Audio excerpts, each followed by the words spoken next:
안녕하세요. 저는 서울에서 직장 다니는 30대 여성입니다. 이 사연을 쓰기까지 저는 참 오래 망설였어요. 제 이야기가 누군가에겐 도움이 되지 않을까 싶으면서도 남의 구경거리만 되는 게 아닌가 싶어 고민이 됐거든요. 하지만 세상 어딘가에는 저처럼 내 편이 아닌 배우자 때문에 외로워하시는 분들이 계실 것 같아 용기를 내게 됐습니다. 몇 년 전까지 저도 그랬거든요. 다행히 지금은 많이 정리가 됐지만 그때의 괴로움을 저는 누구보다 잘 알고 있습니다. 그런데 시간이 약이라는 말이 진부하지만 틀린 말은 아니더라고요.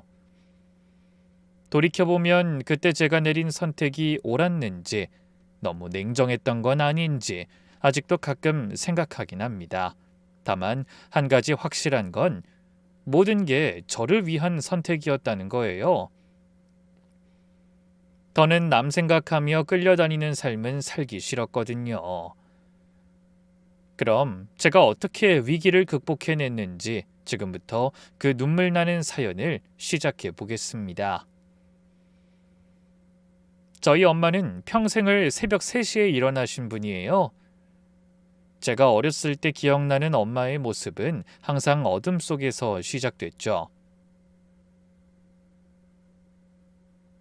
새벽같이 일어나 경매장으로 출발해 싱싱한 과일을 공수해 오신 뒤 가게 셔터를 올리고 그 과일들을 정리하는 걸로 하루를 시작하셨어요. 손님 한 분 한 분께 허리 숙여 인사하시던 모습, 사과 한 알, 배 한 알 파시면서 1,000원짜리 한 장도 허투루 쓰지 않으시던 모습이 제가 기억하는 젊은 시절 엄마의 모습이었습니다. 연희야, 돈은 벌긴 어렵고 나가긴 쉬운 거야. 꼭 기억해. 엄마의 입버릇이었죠. 그래서 저도 어릴 때부터 용돈을 아껴 쓰는 게 몸에 배었어요. 친구들이 예쁜 옷 사고 화장품 살 때 저는 통장에 차곡차곡 모았고요. 엄마가 고생해서 번 돈 낭비하고 싶지 않아 공부도 악착같이 해서 대학도 장학금 받으며 다녔습니다. 제가 10살 때 아빠가 교통사고로 돌아가신 후 엄마 혼자 억적같이 사시는 모습을 지켜봐서 더 그랬던 것 같아요. 그런 엄마가 하루는 이런 말씀을 꺼내셨습니다. 연희야, 내가 우리 딸한테 해줄 수 있는 게 이것뿐이다. 이 집 엄마가 30년 넘게 새벽마다 일어나 과일 판 돈으로 산 거 알지? 네 이름으로 해줄 테니까 무슨 일이 있어도 이건 끝까지 네 거야. 알았지? 그렇게 신신당부하며 증여해 주신 아파트가 당시 시세로 3억 조금 넘었습니다. 지금 생각하면 그렇게 비싼 건 아니었죠. 위치도 서울 외곽이었고 지은 지 20년 넘은 낡은 아파트였으니까요. 하지만 저에게는 그게 엄마의 30년 넘는 눈물의 세월이며 엄마의 새벽잠, 엄마의 허리, 엄마의 청춘과 맞바꾼 귀한 집이었죠. 집을 증여받고 몇 해 후 저는 운명의 남자를 만났습니다. 아니, 한때는 운명이라고 생각했던 남자라고 해야 맞겠네요. 회사 거래처 직원이었는데 첫인상이 참 순해 보였어요. 말투도 부드럽고 저한테 항상 살갑게 대해줬고요. 연애하면서 사람은 참 착하다 싶은 생각이 들더라고요.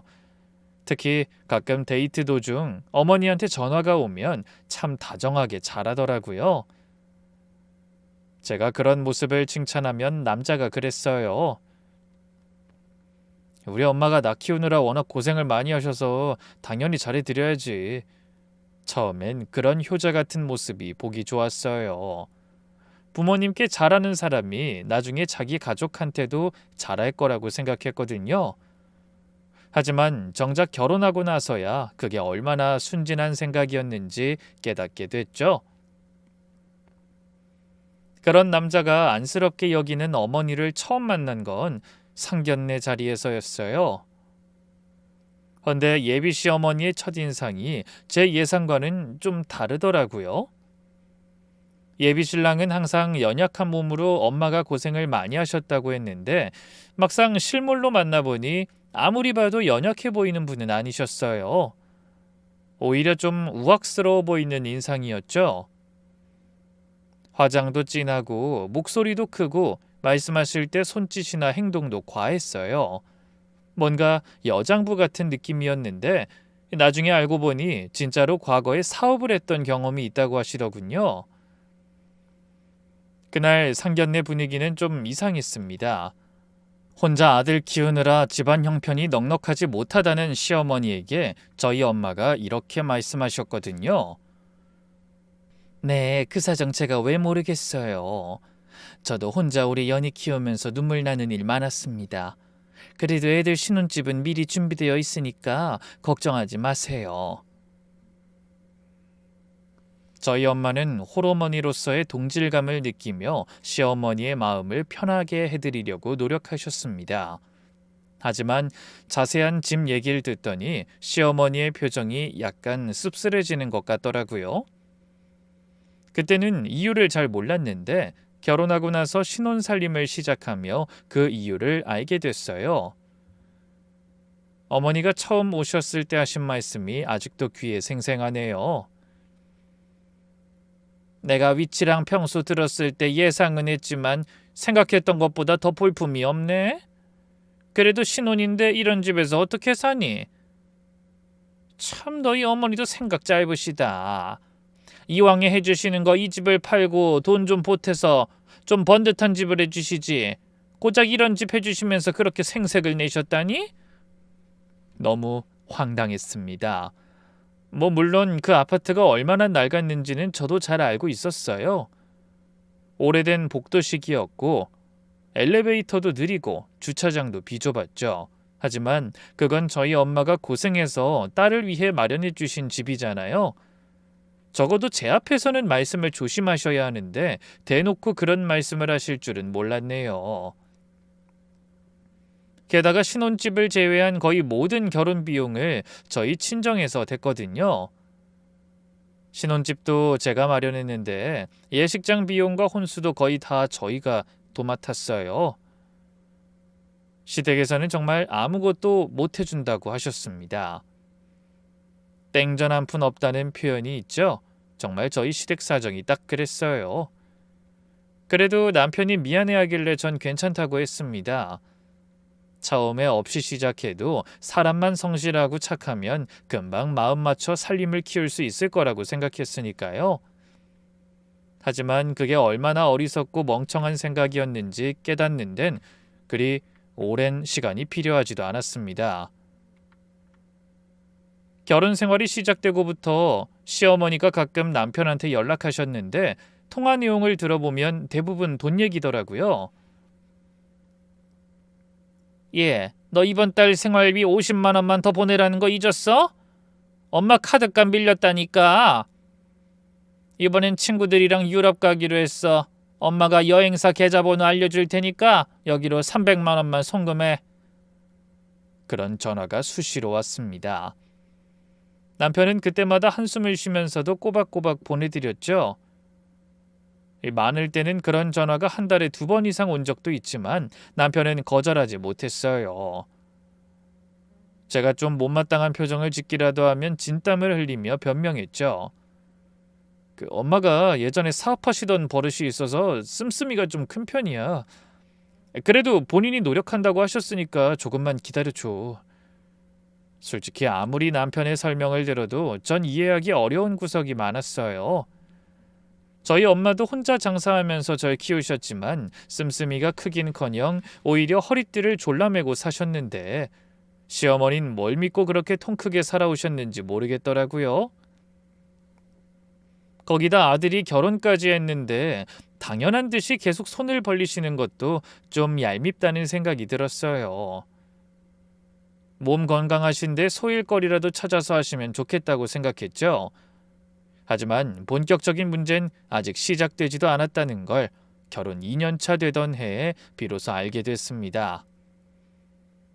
어느 날 저녁 남편이 퇴근하자마자 흥분한 목소리로 휴대폰을 보여주더군요. 여보, 이것 봐. 뉴스 기사였는데 저희가 사는 아파트가 재건축으로 확정됐다는 소식이었어요. 어머나 대박! 그렇게 소문만 무성하더니 드디어 확정됐구나. 이제 우리 아파트 가격 엄청나게 오르겠다. 저도 신이 났습니다. 그런데 호재는 그게 끝이 아니었어요. 몇 달 후에는 지하철 연장 노선이 확정됐다는 뉴스가 뜬 겁니다. 그것도 저희 아파트 바로 앞에 역이 생긴다고 하더군요. 그때부터 부동산이 들썩였어요. 주변에서 매물 찾는 사람들이 엄청나게 늘었고 시세도 쑥쑥 올랐죠. 저희가 결혼할 때 3억이었던 그 낡고 허름하던 아파트가 결혼 2년 만에 2배가 넘는 가격에 거래되고 있었어요. 저는 마냥 좋기만 했습니다. 엄마한테 전화해서도 신이 나서 떠들었죠. 엄마, 우리 집 엄청 올랐어. 이게 다 엄마 덕분이야. 그랬더니 엄마가 차분한 목소리로 이런 말씀을 꺼내셨어요. 그래 연희야, 엄마도 소식 들었어. 너 엄마가 했던 말 기억하지? 그 집은 네 집이야. 끝까지 잘 지켜야 해. 알았지? 하지만 저는 그때 너무 들떠서 엄마가 뭘 걱정하시는지 전혀 깨닫지 못하고 건성으로 대답했죠. 그런데 며칠 후 시어머니의 전화를 받고 나서야 엄마가 어떤 걱정을 하신 건지 알게 됐습니다.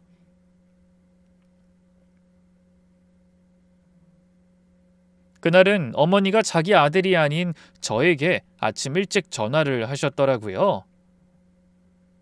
평소에 저한테 직접 연락하시는 경우가 거의 없어 뭔가 이상하다는 생각이 들었죠. 게다가 시어머니의 목소리도 불안할 정도로 평소보다 훨씬 부드러웠어요. 우리 며느리 요즘 잘 지내지? 어디 아픈 데는 없고? 갑자기 왜 이러시나 싶은 생각이 가장 먼저 들었죠. 평소에는 전화도 잘 안 하시던 분이 뜬금없이 제 건강을 걱정하시니 의아한 마음이 들더라고요. 네, 어머니, 전 건강해요. 어머니도 별일 없으시죠? 근데 갑자기 아침부터 연락을 다 주시고 무슨 일 있으세요? 아유, 이 일은 무슨 일. 그냥 며느리 목소리 듣고 싶어서 연락했지. 참, 그러고 보니까 요즘 너희 아파트 집값 많이 올랐다며. 재건축에 지하철까지 날린 것 같더라. 축하한다, 우리 며느리. 안 싸던 안목이 참 뛰어나시구나. 그때부터 뭔가 느낌이 이상했어요. 평소에 늘 신혼집에 불만이 많던 시어머니가 갑자기 저희 엄마 안목까지 칭찬하시다니 뭔가 다른 속내가 있는 것 같은 느낌이 들더라고요. 아, 네. 뭐 조금 올랐다고들 하는데 전 관심이 없어서 잘 모르겠어요. 제가 대충 얼버무리자 잠시 뜸을 들이던 시어머니가 심장이 덜컥 내려앉을 말씀을 꺼내셨어요. 아유, 조금이 뭐니? 시세가 좋기 2배는 뛴 것 같던데. 근데 연희야, 내가 좀 알아보니까 요즘 세상에 집을 단독 명의로 갖고 있는 부부는 거의 없더라. 다들 공동 명의로 한다는 거야. 그게 나중에 세금도 덜 나온다더라. 저는 깜짝 놀라서 순간적으로 할 말을 잃었습니다. 그 말이 무슨 뜻인지 단박에 알아들었거든요. 네?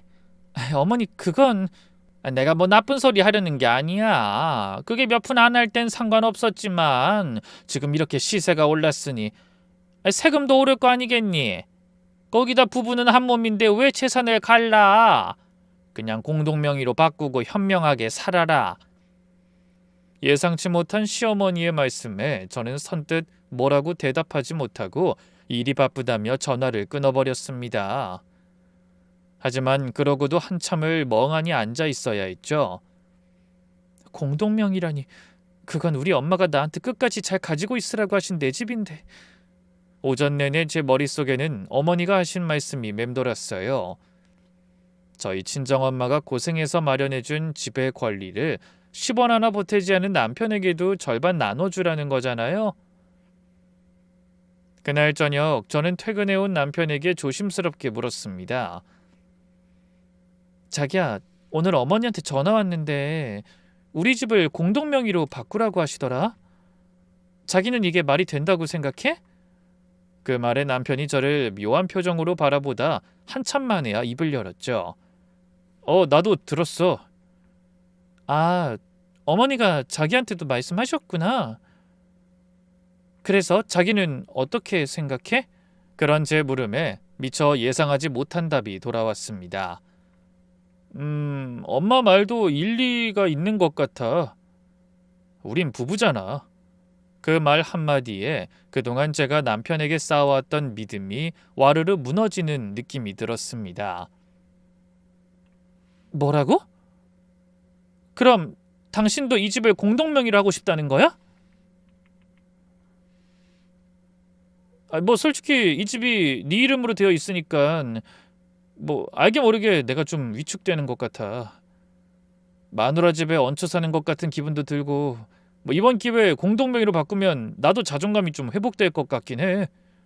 그 말에 저는 말문이 막혀 아무 말도 하지 못하고 어영부영 그냥 잠자리에 들었습니다. 하지만 그날 밤 저는 뜬 눈으로 밤을 지새워야 했어요. 남편은 옆에서 코를 골며 잘 자고 있는데 저만 천장을 보며 뒤척였죠. 엄마 말도 일리가 있는 것 같아. 우린 부부잖아.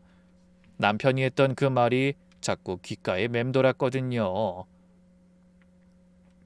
부부니까 제 집이 남편 집이 되는 건가요?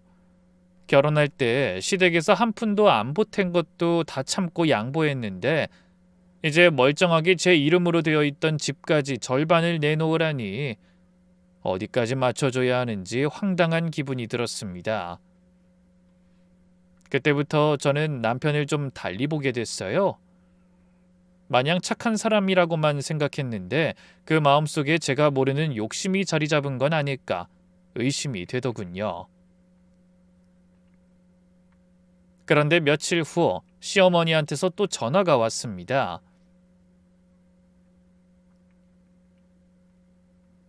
제가 아무 반응이 없자 답답한지 같은 말씀을 또 꺼내셨죠. 연희야, 내가 한 얘기 생각해봤니? 공동명의 말이야. 어머니 그게 저 혼자 결정할 문제가 아니라서요. 친정 엄마랑도 상의를 해봐야 하고. 안 사돈? 아니 그걸 왜 사돈이랑 상의를 해?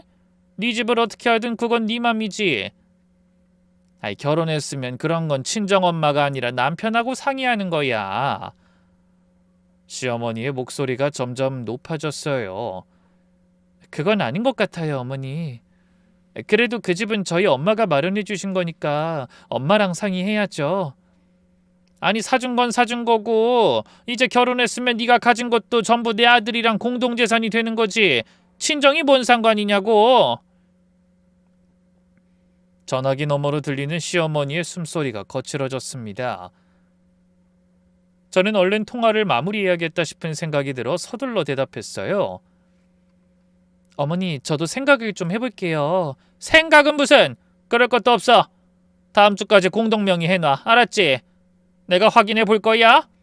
그러더니 일방적으로 전화를 끊어버리셨어요. 그날 또 저는 오후 내내 멍하니 앉아 한숨만 쉬어야 했죠. 그리고 그날 저녁 남편이 들어오자마자 또 물었습니다.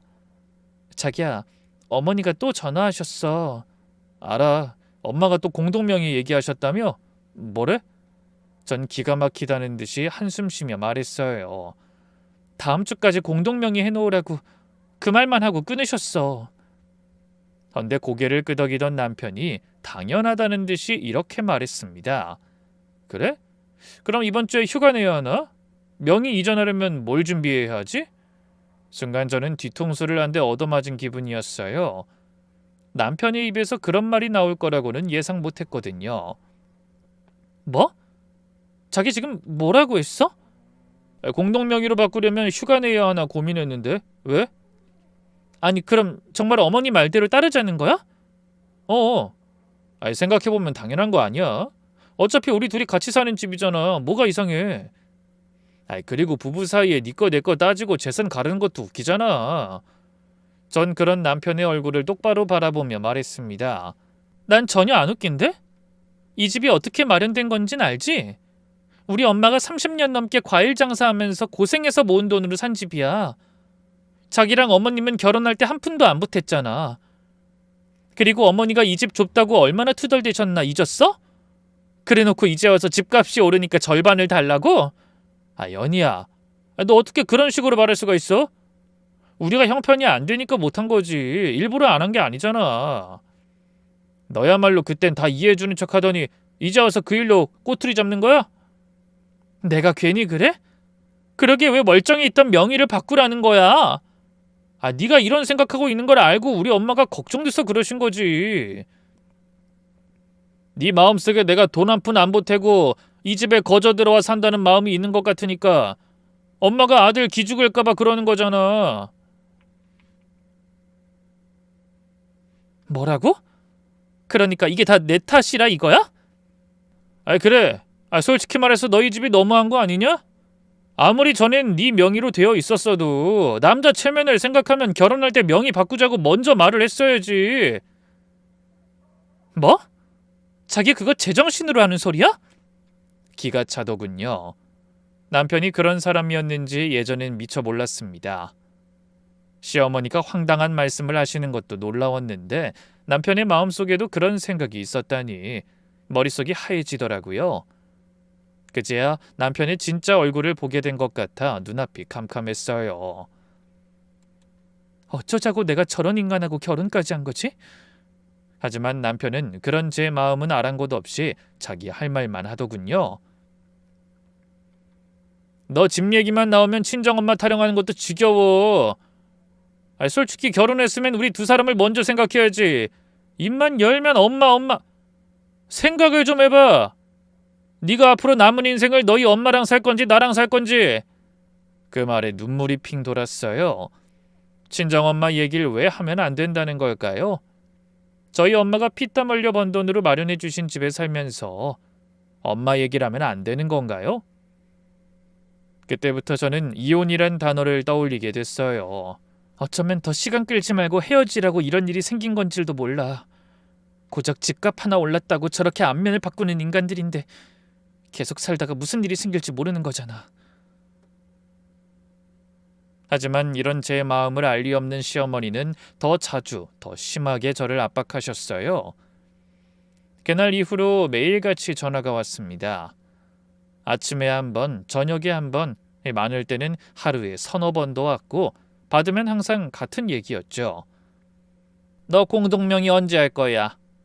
아니 무슨 생각을 그렇게 오래 해? 너 시험이 숨 넘어가는 꼴 보고 싶은 거냐? 왜 멀쩡한 내 아들이 처가 눈치나 보면서 살아야 해? 괜히 착한 내 아들 천덕꾸러기 만들지 말고 명의 바꾸라면 바꿔. 그렇게 점점 생때도 늘고 말투도 거칠어지시더군요. 처음에는 그래도 가능한 한 부드럽게 말씀하려고 노력하시던 분이 나중에는 다짜고짜 언성을 높이셨습니다. 야 연희야, 너 솔직히 말해봐라. 왜 그렇게 기를 쓰고 공동명의 안 하려고 그러는 거니? 혹시 너 딴짓이라도 하고 있는 거 아니야? 네? 그게 무슨 말씀이세요? 바람이라도 피우는 거 아니냐고. 그러지 않고서야 왜 그렇게 공동명의 얘기만 하면 펄쩍 뛰는 거야? 뭐라고요, 어머니? 그걸 지금 말씀이라고 하시는 거예요? 그럼 뭔데? 네가 떳떳하면 공동명의 못할 게 뭐가 있어? 평생 해로하면서 잘 살 작정이면 집이 네 명이든 우리 아들 명이든 무슨 상관이 있다고? 글쎄요. 지금까지는 아니었어도 어머니가 자꾸 이러시니까 이제 상관이 있을 것 같네요. 그러고는 냅다 전화를 끊어버렸습니다. 하다하다 이제 저한테 바람을 피우냐는 막말까지 하는 시어머니를 도저히 더는 참아내기가 어렵더라고요. 그 와중에도 남편은 여전히 시어머니 편이었습니다. 제가 고집만 꺾으면 온 집안이 조용해질 거라는 말만 했죠. 그러다 며칠 후 갈팡질팡하던 제가 마침내 굳은 결심을 하게 될 일이 벌어지고 말았어요. 시어머니가 압박을 멈추지 않더니 예고도 없이 집에까지 들이닥치셨더라고요. 초인종이 울려서 나가봤더니 팔짱을 낀 채 무서운 표정으로 서 계셨어요. 어머니, 연락도 없이 갑자기 무슨 일이세요? 들어가자. 제 말에 대답도 안 하고 거침없이 집 안으로 들어가시더군요. 그러더니 거실 소파에 턱하니 앉아 주위를 둘러보더니 코웃음을 치셨어요. 이 집이 6억이 넘는다며? 참, 사람 일 알 수 없네.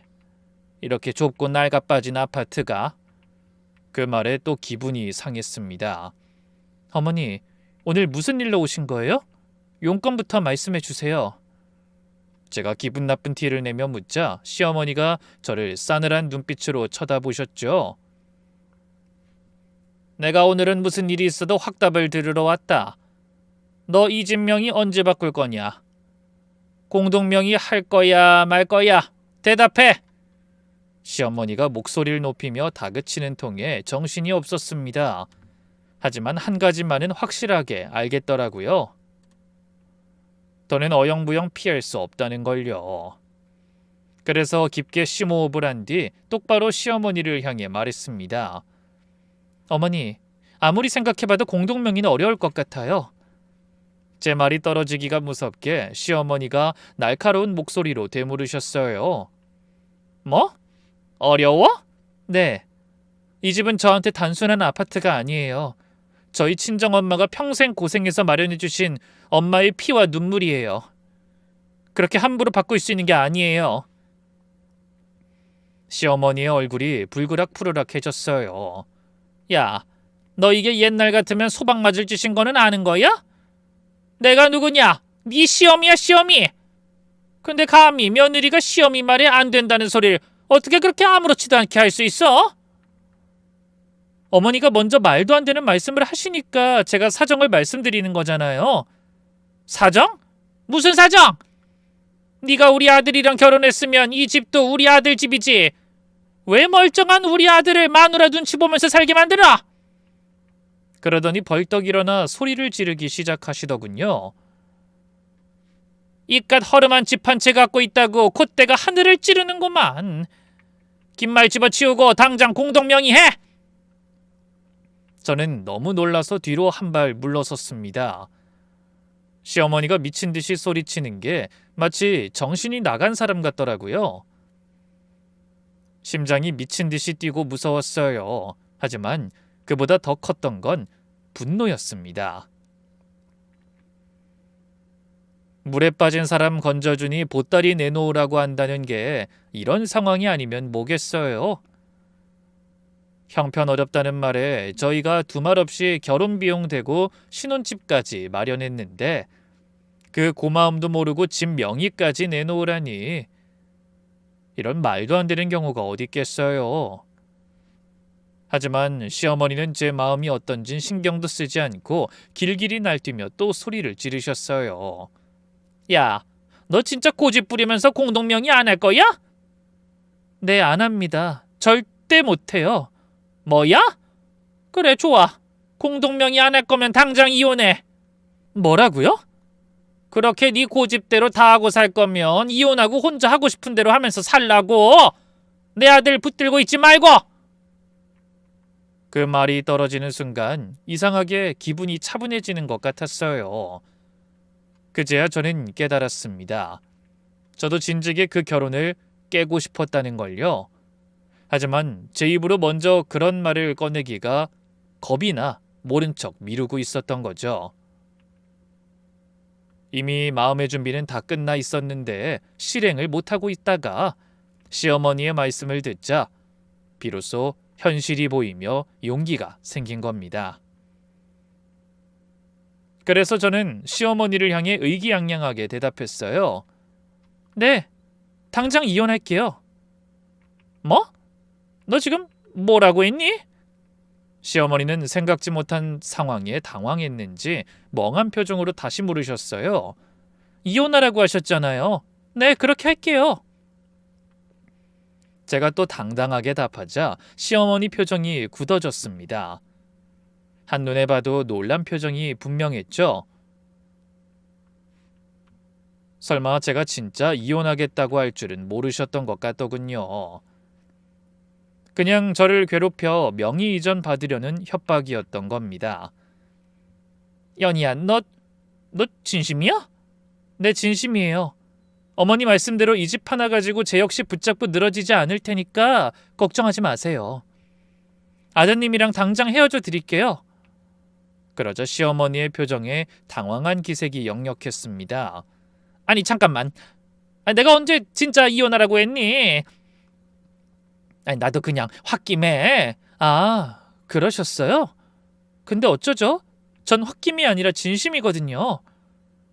저도 더 이상 이렇게는 못 살겠어요.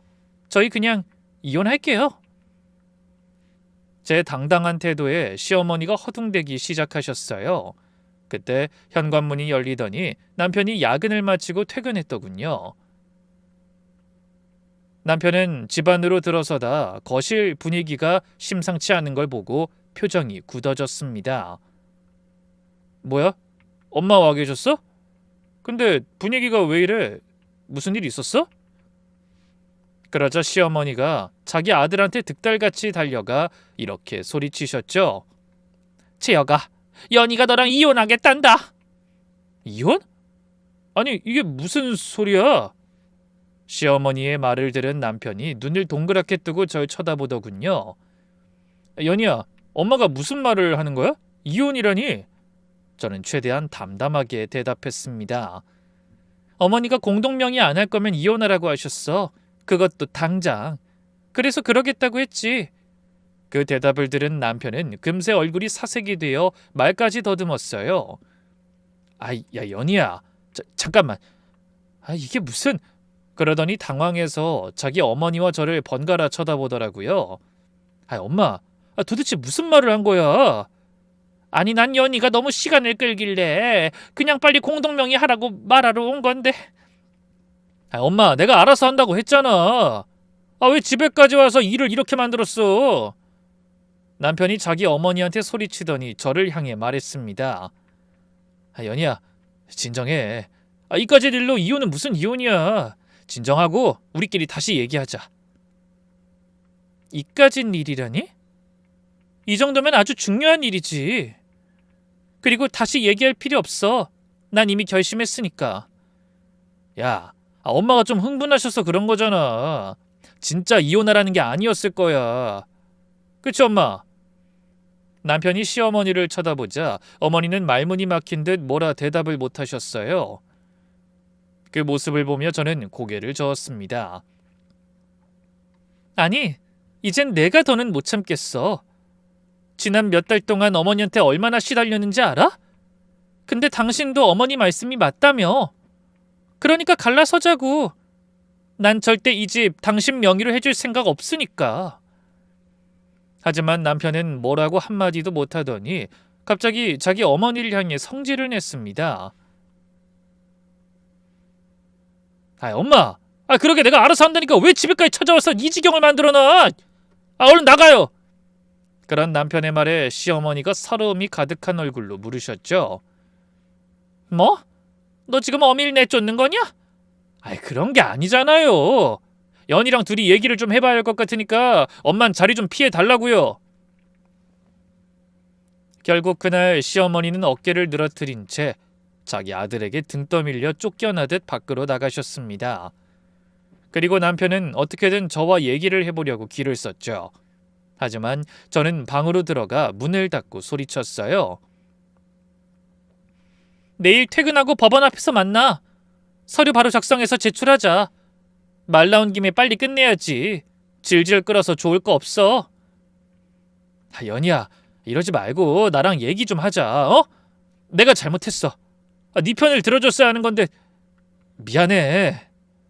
하지만 저는 대답하지 않았고 한참 문을 두드리던 남편도 지쳤는지 조용해지더군요. 그런데 다음날 회사에서 있을 때도 남편이 계속 전화를 걸었어요. 연희야, 제발 우리 얘기 좀 하자. 전화 좀 받아. 엄마가 너무 심하셨지? 나도 알아. 그래도 이혼은 너무한 거 아니야? 시어머니한테서도 연락이 왔는데 처음에는 협박 같은 문자를 보내셨더라고요. 연희야, 너 이혼만 해봐라. 가만 안 둔다. 그 집에 우리 아들도 2년이나 살았으니 당연히 집에 대한 권리가 있어. 근데 제가 문자에 답도 하지 않고 전화도 받지 않으니 며칠 지나 말투가 바뀌더라고요.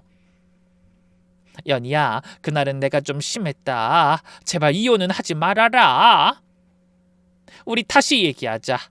공동명의 하기 싫으면 안 해도 돼. 하지만 저는 그 말이 진심으로 느껴지지 않았고 설사 진심이라고 해도 너무 늦었다고 생각했죠. 남편과 시어머니에게 오만정이 다 떨어져 버렸는데 이제 와서 그런들 무슨 소용이 있겠어요. 그 뒤로 여러 번 협의 이혼을 시도했지만 남편이 끝까지 응하지 않았어요. 협의 이혼은 쌍방이 동의해야 하는 건데 남편이 끝까지 버틴 거죠. 나 이혼 안 해. 절대 못 해. 연희야, 생각을 해봐. 우리가 왜 이혼해?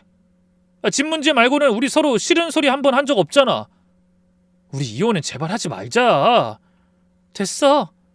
난 이미 마음 정했으니까 괜히 시간 낭비하지 마. 문제는 집이 아니야. 어머니가 그렇게 말도 안 되는 일로 나를 잡돌이하실 때 당신이 어머니 편에 서 있었다는 게 문제지. 내가 잘못 생각했어. 미안해. 다신 그런 일 없을 거야. 앞으로 무슨 일이 있어도 항상 네 편만 들게. 진짜야.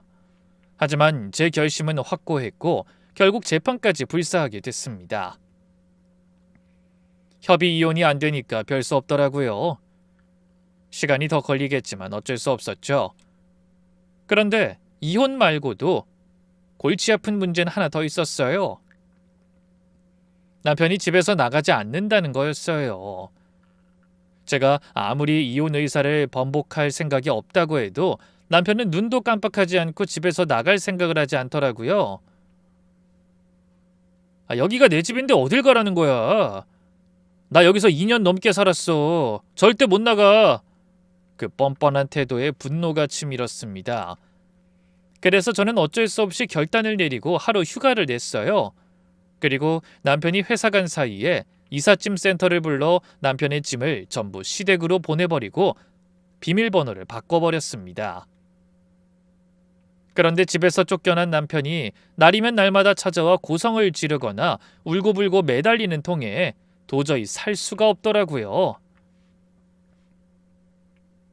이웃에게 미안하고 창피해서 혼났죠. 그래서 또 한 가지 중대한 결심을 하고 엄마에게 상의했습니다. 엄마, 나 이 집 팔아도 될까? 왜? 그 인간들이 아직도 괴롭히니? 모자가 돌아가면서 찾아와서 울고불고 매달리는 통에 죽겠어. 이웃한테도 민폐고 집값도 많이 올랐고 엄마가 괜찮다고 하면 집 팔고 다른 곳으로 이사가는 건 어떨까 싶어. 그래? 그건 네가 알아서 해. 내가 그 집 지키라고 한 건 네 재산 지키라는 거지. 그 집은 어차피 재건축되면 다 바뀔 테니까. 그래서 저는 고민하다 부동산에 연락해 집을 내놨습니다. 부르는 게 값이고 매물이 없어서 난리라더니 그 말이 맞더라고요. 시세보다 조금 높게 내놨다고 생각했는데 매물 등록한 지 일주일 만에 바로 팔리더군요. 집을 판 돈은 제 통장에 고스란히 들어왔어요. 6억이 조금 넘는 돈이었죠. 그렇게 제가 집을 팔고 떠나버리자 남편은 법원에서 만나면 세상 불쌍한 표정을 지으며 매달렸어요. 그러다 어이없는 일이 일어났습니다. 남편 측 변호사가 갑자기 아파트 매각 대금의 절반을 달라며 재산 분할을 요구한 겁니다. 자기 의뢰인도 그 집에서 2년간 거주했고 부부 공동 생활의 터전이었으니 분할 대상이라고 주장했어요. 저희 변호사가 반박했죠. 재판장님, 해당 부동산은 원고가 혼인 전에 친정어머니로부터 증여받은 특유 재산입니다. 혼인 중 형성된 공동재산이 아니기에 분할 대상이 아닙니다. 증여 당시 서류의 등기 기록을 증거로 제출합니다. 하지만 상대 측 변호사가 다시 반박했어요. 증여가 사실이라고 해도 혼인 중 해당 부동산의 가치 상승분에 대해서는 분할 청구가 가능합니다. 혼인신고 당시 3억이던 아파트가 6억 원 이상으로 매각됐으니 그 가치 상승분에 대해서는 권리를 주장할 수 있습니다. 그 말에 저는 가슴이 철렁했어요. 하지만 저희 변호사가 차분하게 대응했죠. 재판장님, 해당 부동산의 가치 상승은 재건축 지정과 지하철 노선 확정이라는 외부적 요인에 의한 것입니다. 피고 측에 특별한 기여가 있었다는 증거가 없습니다. 또한 피고 측은 혼인 당시 신혼집 마련 외에도 모든 결혼 준비 과정에서 경제적으로 일절 기여한 바가 없습니다. 특유 재산의 가치 상승분까지 분할 대상으로 인정하는 것은 형평에 맞지 않습니다. 재판장이 양측 주장을 듣고 나서 잠시 서류를 검토하더니 이렇게 판결했습니다. 원고 측 주장을 인정합니다. 해당 부동산은 혼인 전 증여받은 특유 재산으로 재산 분할 대상에서 제외합니다. 그 말이 떨어지는 순간 상대 측 변호사가 당혹스러운 표정을 지었고 남편도 고개를 떨궜죠. 재판이 끝나고 법원을 나서는데 시어머니와 함께 따라온 전 남편이 절 부르더군요. 연희야, 잠깐만! 하지만 저는 걸음을 멈추지 않았습니다. 연희야, 제발 나 좀 봐줘. 나 진짜 아무것도 없어. 그동안 엄마가 사업하다가 망해서 진 빚 갚느라 힘들었던 거 너도 알잖아. 네, 그 말은 사실이었어요. 사업했다던 시어머니는 알고 보니 보기 좋게 망해 빚만 잔뜩 진 상태였죠. 그래서 남편이 자기 어머니 빚 갚느라 결혼할 때 그렇게 빈털털이었던 거예요. 결혼한 후에도 남편은 계속 시어머니의 빚을 갚느라 허덕이고 있었고 저는 그 모든 것을 다 이해해 줬던 겁니다. 그런데 그 상태에서 집 명의까지 내놓으라니 제가 견딜 수 있었겠어요? 그걸 여태 이해해준 마누라한테 당신이 어떻게 했는지는 잊었어? 더는 말하고 싶지 않아. 판결 끝났고 이제 우린 남남이야. 그렇게 돌아서려는데 갑자기 시어머니가 달려와 제 팔을 잡고 매달렸습니다. 연희야, 내가 잘못했다. 제발 우리 재혁이 좀 봐줘라.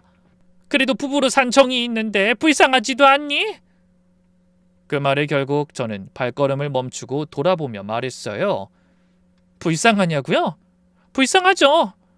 근데 그건 제가 만든 게 아니라 어머니가 만드신 일이잖아요. 그 말에 시어머니가 뭐라고 말하려고 입을 여는데 휴대폰이 울렸습니다. 근데 화면을 본 시어머니의 표정이 대번에 굳어졌어요. 그러더니 허둥대며 전화를 그냥 끊어버리더군요. 하지만 전화는 이내 또 울렸어요. 그러면 또 끊고 그걸 몇 번이나 반복했죠. 제가 봐도 이상하다는 생각이 드는데 그때 전 남편이 자기 어머니를 향해 묻더군요. 엄마 왜 그래? 누군데 전화를 안 받아? 아무것도 아니야. 그냥 광고 전화야. 하지만 전 남편은 뭔가 이상한지 갑자기 자기 어머니 휴대폰을 빼서 통화 목록을 확인하더라고요. 그러더니 이내 얼굴이 새하얘지는 게 보였습니다. 엄마 이 번호는 설마... 전 남편의 목소리가 심하게 떨리는 게 보였어요. 엄마 이 사람 전에 사업 실패했을 때 돈 빌렸던 그 사채업자 아니야? 그 말에 시어머니의 표정이 일그러졌습니다. 아니야. 그 사람 아니야. 진짜 광고 전화라니까. 아니긴 뭐가 아니야. 내가 이 번호 똑똑히 기억하는데. 내가 그 빚을 어떻게 갚았는데 이 번호를 잊겠어. 근데 이 인간은 왜 또 전화가 와? 전 남편이 소리치자 지나가던 사람들이 다 쳐다봤어요. 하지만 그런 시선에는 신경 쓸 여력이 없는지 시어머니의 휴대폰을 들어 어딘가로 전화를 걸더군요. 흥분한 남편의 목소리가 저에게까지 분명하게 들렸습니다.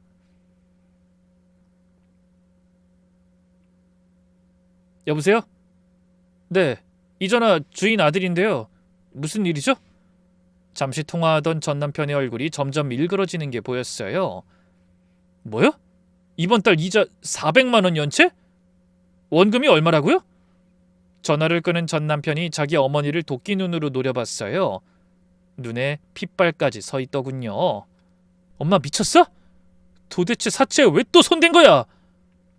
가까이서 그 광경을 지켜보던 저는 깜짝 놀랐습니다. 시어머니가 또 사채에 손을 대다니. 사업 말아먹고 남은 사채를 전 남편이 아등바등하며 다 갚았다고 들었는데 설마 또? 그때 더 놀랍고 믿기지 않는 일이 일어났어요. 전 남편이 갑자기 자기 어머니의 멱살을 잡으며 소리친 겁니다. 엄마, 도대체 무슨 짓을 하고 다니는 거야? 바른 대로 말해!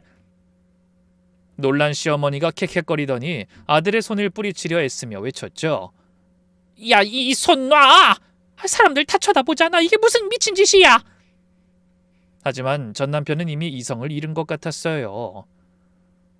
사람들이 보는 게 뭐가 중요해? 도대체 빚이 얼마야? 얼마냐고? 이거 말고 또 있는 거야?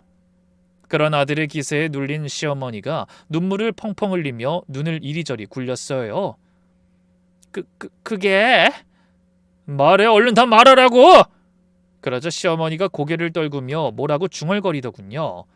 하지만 저에게까지 그 소리가 들리진 않았어요. 헌데 남편이 흥분해서 소리치는 바람에 상황을 눈치채게 됐죠. 뭐? 3억? 3억이라고? 그러더니 전 남편은 어머니 멱살 잡은 손을 스르륵 놓고 바닥에 주저앉아 버렸습니다.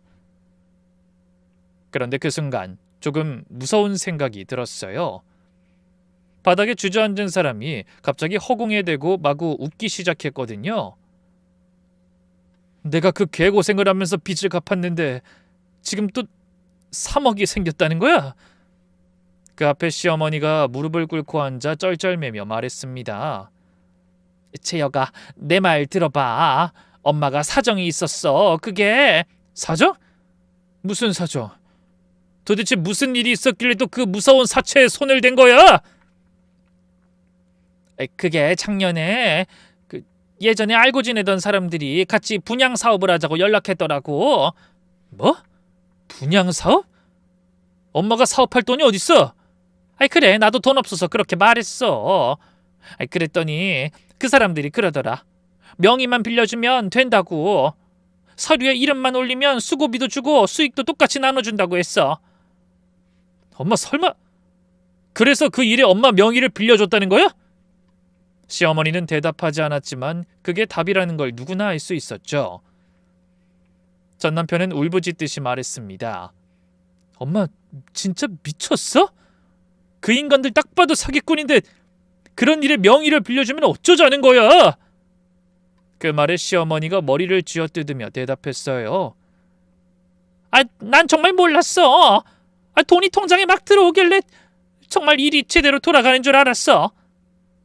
그 말에 전 남편이 두 손으로 시어머니의 어깨를 잡아 흔들며 물었습니다. 정확히 말해. 지금 상황이 어떻게 된 거야? 그 인간들이 돈만 들고 도망쳤어. 나한테 다 뒤집어 씌우고 그래서 나만 죽어나게 생겼어. 피해자들이 전부 나를 찾아와서 콩밥 먹인다고 난리야. 재혁아, 제발 엄마 좀 살려줘라. 뭐? 엄마가 고스란히 그 죄를 다 덮어 쓴 거야? 그래, 나도 피해자야. 근데 사람들이 날 못 잡아먹어서 안달이잖아. 그래서 변호사 비용하고 매일 찾아와 괴롭히는 사람들한테 조금이라도 보상해야겠는데 내가 신용이 있길래, 직업이 있길래 빌려주는 곳이 사채뿐이더라고. 멀리서 그 말을 듣기만 해도 기가 차더라고요. 어떻게 그런 엄청난 짓을 저질러 놓고 멀쩡한 얼굴로 살았을까요? 그때 전 남편이 이를 갈듯이 말했어요. 엄마 설마 그래서 집 공동명의로 바꾸라고 그 난리를 친 거야? 설마 그 집으로 뭐 어떻게 해보려고? 그래. 하도 사채에서 빚 갚으라고 괴롭히길래 그 집이 절반이라도 네 명의가 되면 어떻게 담보로 잡아서 좀 봐달라고 하려고 했어. 이 인간들이 눈에 불을 켜고 쫓아다니는 통에 죽겠더라고. 그래도 이번엔 절대 너한테 찾아가지 말라고 신신당부했어. 좀 기다리면 그 집 명의 이전 받아서 담보로 넣겠다고. 순간 입이 떡 벌어졌어요. 시어머니가 그런 생각으로 명의를 바꾸라고 했다니 상상도 못한 일이었죠. 만약 이혼을 선택하지 않았다면 저까지 시어머니가 벌인 짓에 골머리를 썩을 뻔한 상황이었더라고요. 생각만 해도 아찔했어요. 사람은 절대 안 변한다더니 그 말이 맞는 것 같더군요. 아들이 그렇게 고생해서 빚을 갚아줬는데 또 사채를 쓰다니 못 말리는 사람이었어요. 저는 고개를 절레절레 흔들며 뒤돌아섰습니다.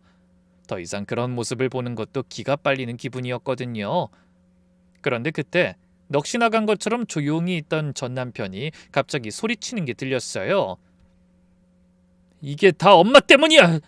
엄마가 자꾸 공동명의 하니까 결국 나만 빈털터리로 쫓겨났잖아. 난 이 꼴 만들어 놓고 뭐라고? 또 사채? 대체 나더러 어떻게 살라는 거야? 어떻게?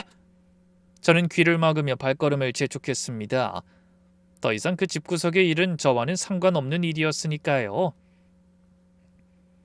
그렇게 이혼이 확정되고 1년이라는 시간이 쏜살같이 흘렀어요. 저는 집을 판 돈으로 이번엔 엄마의 과일 가게에 가까운 곳에 더 넓고 깨끗한 아파트를 샀습니다. 친정엄마와 함께 살기로 했거든요. 물론 처음에는 엄마가 싫다며 손살을 치셨어요. 연희야, 엄마 괜찮아. 이왕에 사는 집 회사 근처로 사서 너 혼자 편하게 살아. 싫어. 엄마랑 같이 살 거야. 엄마가 그 고생해서 마련한 집 팔아서 만든 돈이잖아. 엄만 고생만 하고 왜 누리질 못해? 그러지 말고 이번에 우리 넓고 깨끗한 집에서 같이 살아요.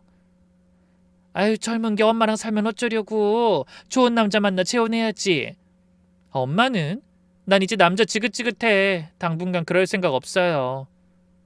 그런 제 말에 엄마는 한숨을 쉬셨지만 고집을 꺾지 않자 못 이기는 척 제 뜻을 받아주셨죠. 그래서 엄마와 결혼하기 전처럼 붙어 살게 됐습니다. 떨어져 산 지 고작 2년 남짓인데 다시 엄마 품에서 맛있는 된장찌개 얻어먹는 삶이 너무 편하고 좋다는 걸 깨닫게 됐죠. 무엇보다 집 명의 바꿔달라고 득달같이 달려드는 시어머니를 보지 않고서니 천국이 따로 없었어요. 그런데 제가 그렇게 편안한 시간을 보내고 있을 때 전 남편은 죽지 못해 사는 것 같더라고요. 남편과 같은 회사에 다니던 거래처 직원이 이런 말을 했거든요. 제 역시가 참 안 됐어요.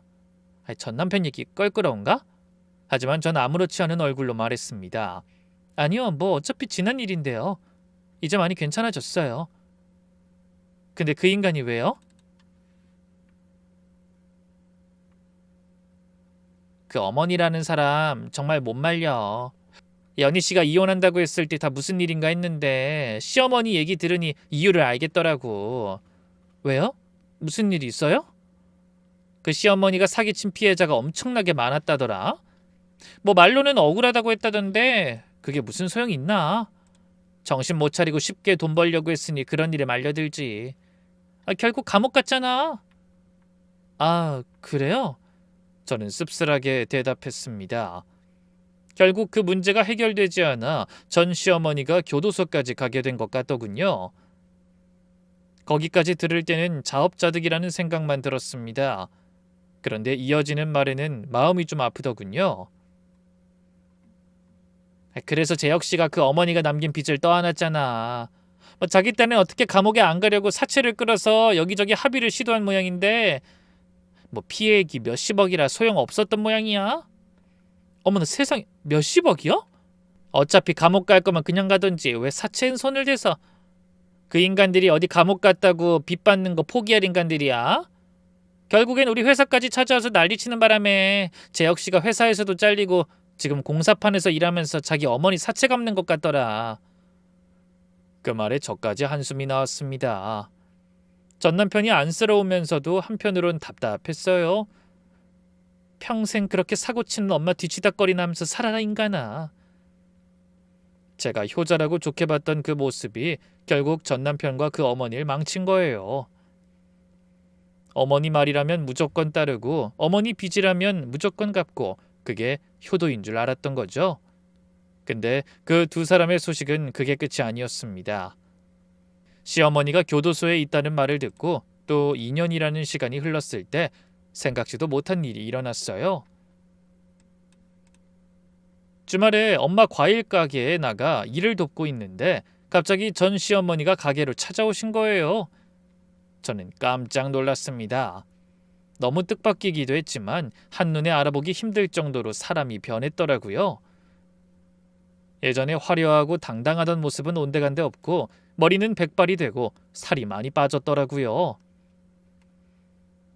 저는 화들짝 놀라 소리쳤죠. 어머니? 그렇게 부르고 싶진 않았지만 뭐라고 딱히 호칭이 떠오르진 않아 정말 오랜만에 그 단어를 입에 올렸습니다. 제가 눈을 동그랗게 뜨고 묻자 전 시어머니가 눈에 눈물을 가득 담고 저를 바라보시더군요. 현이야, 여긴 무슨 일로 오셨어요? 저는 잔뜩 경계하는 눈빛으로 물었는데 전 시어머니가 뜻밖의 말을 꺼내셨습니다. 사과하러 왔다. 네? 그때 내가 너한테 한 짓 사과하러 왔다고. 그게 무슨... 전 그런 거 받을 생각 없어요. 어차피 용서할 생각도 없으니까. 저희 엄마 보시기 전에 얼른 가세요. 지금 잠깐 식사하러 가셨으니까. 전 시어머니를 보자 잊고 있던 분노가 되살아나는 기분이 들어 말이 곱게 나가지 않았어요. 하지만 시어머니는 제 말을 못 들었는지 먼 산을 바라보듯 허공을 보며 자기 할 말만 하셨습니다. 연희야, 채혁이가 죽었다. 그 순간 과일을 만지던 손이 허공에 멈췄습니다. 네? 뭐라고요? 지금 뭐라고 하셨어요? 채혁이가 죽었다고. 그러더니 시어머니가 어깨를 들썩이며 울기 시작하셨어요. 그게 무슨 말씀이세요? 왜요? 어떻게 된 거예요? 내가 감옥에 있는 사이 사채 갚으려고 공사장에서 일하다가 낙상사고를 당했어. 벌써 1년 전 얘기다. 돈이 급하니까 위험한 일도 마다하지 않고 했대. 그러다 험한 일 당한 거지. 다 이 못난 어미 탓이다. 내 일이 벌써 일주기야. 저는 너무 놀라서 아무 말도 할 수가 없었어요. 그때 시어머니가 중얼거리는 소리가 들렸어요. 내가 죽인 거야. 그 불쌍한 애를. 너랑 잘 살게 놔두기만 했어도 그렇게 외롭게 떠나진 않았을 텐데. 그 모습을 보면서도 전 여전히 아무 말도 할 수 없었습니다. 정신이 없어 뭐라고 해야 할지 모르겠더라고요. 그때 전 시어머니가 다시 입을 여시더군요. 감옥에서 아들 제사상이라도 차려줄 수 있게 해달라고 빌고 또 빌어서 이번에 가석방으로 나오게 됐다. 근데 내일 제사상 차리기 전에 너한테 용서를 빌어야 재혁이 앞에 설 수 있을 것 같아서 찾아왔어. 내가 용서를 빌면 혹시라도 받아줄 수 있겠니? 하지만 전 고개를 저으며 말했어요. 용서는 이제 필요 없겠네요. 어머니는 이미 대가를 치르셨잖아요. 아들을 잃는 것보다 더 큰 벌은 없을 테니까요. 그 말에 전 시어머니 눈에서 또 하염없이 눈물이 흘렀습니다. 저는 한참을 망설이다 사과를 몇 개 봉지에 담아 건네며 말했어요. 이거 재혁 씨 제사상에 올려주세요. 그 사람 사과 좋아했던 거 아시죠? 제가 건네는 사과를 보며 시어머니는 말을 잇지 못하고 고개를 숙여 인사하더니 천천히 몸을 돌려 걸어갔어요. 저는 그 뒷모습을 지켜보며 눈물을 삼켰죠. 전 남편이 죽었다니 믿기지 않는 소식이었습니다. 그토록 미워했던 사람이지만 그 순간만큼은 한없이 가여운 생각이 들더라고요. 그래서 잠시 하늘을 보며 중얼거렸습니다. 이런 식으로 소식을 듣게 될 줄은 몰랐네. 당신 어머니 이제 좀 정신 차리신 것 같으니 안심하고 편히 쉬어. 그러면서 흐르는 눈물을 손등으로 닦아냈어요. 그리고 그 소식을 끝으로 저도 그만 남편에 대한 미움을 내려놓기로 했습니다. 비록 저에게 잘못한 게 있긴 하지만 죽음 앞에 모든 미움이 눈 녹듯이 사라지더라고요. 그러니 부디 오늘 제 사연을 함께 하신 여러분도 힘들게 살다 간 그 사람을 위해 잠시 명복을 빌어주시겠어요? 죄는 미워하되 사람은 미워하지 말라는 말이 있듯이 하늘에서나마 전 남편이 편안하게 쉴 수 있길 빌어주고 싶거든요. 그럼 사연을 함께 하신 모든 분의 가정에 늘 행복과 웃음이 가득하시길 빌며 저는 이만 인사드리겠습니다. 추운 날씨에 감기 조심하시고 모두 건강하세요. 감사합니다.